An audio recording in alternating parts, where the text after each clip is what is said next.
Over and above that, we have been VPs, but now let me come to the interesting one. When I was Minister for Finance, Kalonzo was Minister for Foreign Affairs. During the turbulent period of 1993 all the way to 1997, an extremely volatile period of about 5 years. It was not easy for Kenyans. And I wanted to bring this out because he talked about it. And I think it's an issue that Kenyans should not miss. Because the scenario we are living through now is more or less a replica of what we were going through in 1993,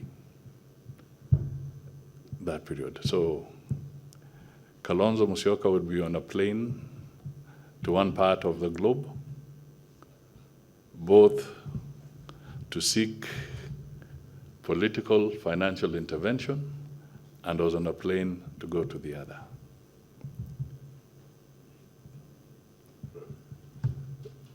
We had inherited an economy that had been devastated.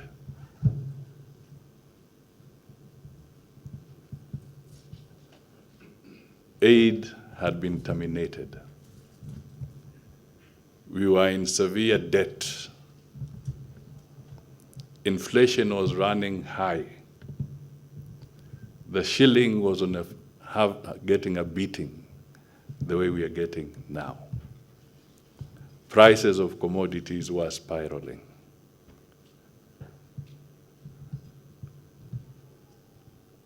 We are exactly there. So the cost of living was bad. So is it now. But the long and short of it is this, that Steve, you and I, we carried this. The nation had to go through some pain, but we recovered. So I'm drawing that parallel today to just emphasize the point that what we are going through is because we cannot run away from the fact that we can live without enhancing revenue collection locally. We have to. Otherwise, we'll be in default. And the consequences of default are known. We had to go and renegotiate our debt at that time, reschedule our debt. My brother knows. We went through those difficult times. So it is important that we don't take a shortcut and just say that the cost of living is high. Let us ask ourselves also, how did we get here? How did we get here? If Stephen Kalonzo today was the president, the truth of the matter is he has no physical room to borrow. He can't. He won't access those funds. So it is going to be a journey for us to get back systematically, progressively, so that we can stabilize the economy. And good signs are beginning to show. When there's ample investment in production, we are seeing the prices of food commodities, basic food commodities, beginning to decline. The statistics of the Kenya National Bureau is showing that inflation has dropped to 6.7%, despite the shilling having gotten a beating. So if we do things right and we cooperate, I want to assure you that I'm in full support, and the government is in full support, of successful conclusion of the bipartisan discussions or conversations that are taking place in Parliament today. We want to see something positive come out of it, and we'll go out of our way to make sure that we also see some positivity through that process. We have a country to defend, to protect, to live in, so we have no intention of walking away from that particular responsibility. The second thing which I just want to highlight is that over and above this, and as we look at the elections and we do the review, sooner or later, we are also going to make public a draft bill so that there can also be proper public participation and dialogue around it on the issue of transition of executive authority. Because what we have is simply the assumption of office bill, which basically just deals with the ceremony at the end of the day. A committee is set up, they prepare, and they're just preparing for the swearing in of the elected president, and then it's basically done. But transition, and even as you talk of transition in this conversation, transition is beyond assumption of office. We want Kenyans to go further and make sure that transition is not just at the helm. What are the components that need to be dealt with for smooth transition of executive authority? In the last election, we saw things that we have never seen before.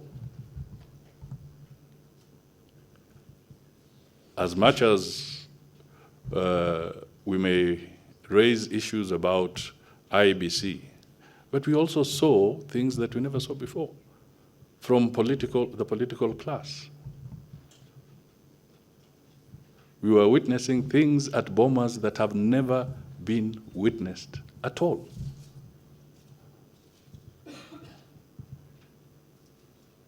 We came across situations where even public officers who under the law are supposed to do something were not doing it.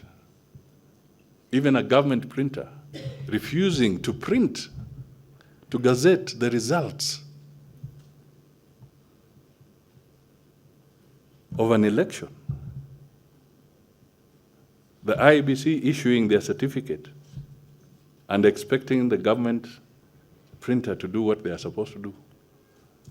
The government printer was not doing it because presumably waiting for instructions from another corner. That could have plunged the country into a crisis. We were seeing gazette notices of the outgoing president appointing people after he has vacated office. Seeing ministers appointing people way after a new government has gone in. So somebody somewhere was hiding gazette notices to make sure that these don't come out. So there are a lot of issues that need to be dealt with so that Kenyans can heal. Because we are talking too much on one side, but we are forgetting that there were people there. And we must also make it clear to the people that the commissioners do not vote. It is the people who vote, not the commissioners. So we must also get away from this fallacy of saying that I had 4 commissioners and you had 3, or I had 3 and you had 4. They are not the ones who vote. It is the citizen, the ordinary citizen of Kenya who casts the vote, and that is how it goes. It's good for us to look at these things in totality, but more important, we need to ask ourselves fundamental questions. How should ministers behave during the transition of authority? How should PSS behave? How should the person who is supposed to do a statutory duty or constitutional responsibility, how should they behave? What kind of expenditure should we be looking at? There's the famous Article 223. How do you balance the management of that article within the Constitution without paralyzing the operations of government, but at the same time, so that you make sure that an outgoing government is not engaging in a scorched earth policy of literally plugging everything out of the coffers so that the next government is set up to difficulty. So these are some of the issues, depending on which side of the fence you sit. But at the end of the day, these are very practical issues that will need to be delved into. And I'm sure with the kind of leadership that we have in the committee, I'm sure with an open mind, our teams there can give us a unified position, harmonized position that will be healthy for the country. So there's a lot of burden on Kalonzo's shoulders, the way it was when he was foreign minister. That burden has come back from a different perspective so that we see how we can forge and move the country forward.